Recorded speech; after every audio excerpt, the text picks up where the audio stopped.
તો ભાવનગર જિલ્લામાં ધોધમાર વરસાદ વરસી રહ્યો છે। મુખ્ય માર્ગો ઉપર વરસાદી પાણી ફરી વળ્યા।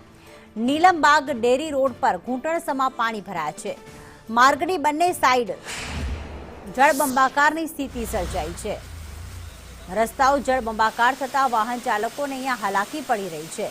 તો પાણી ભરાવાના કારણે અનેક વાહનો બંધ પડ્યા। હાલ સમગ્ર શહેરમાં સાર્વત્રિક ધોધમાર વરસાદ વરસી રહ્યો છે।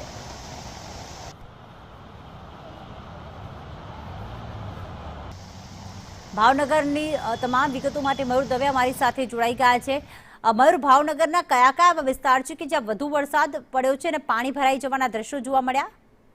પ્રીતિ, ચોક્કસથી વાત કરીએ તો ભાવનગર શહેરમાં ગઈકાલે મોડી રાત્રિના 2 કલાકમાં 4 ઇંચ 4.5 ઇંચ જેટલો વરસાદ છે તે ખાબક્યો હતો। કહી શકાય કે સમગ્ર ભાવનગર શહેરમાં અનરાધાર જે રીતે વરસાદ આવ્યો હતો તેને લઈને કહી શકાય કે શહેરના અનેક વિસ્તારો છે તેમાં પાણી ભરાવાની સમસ્યાઓ છે તે જોવા મળી હતી।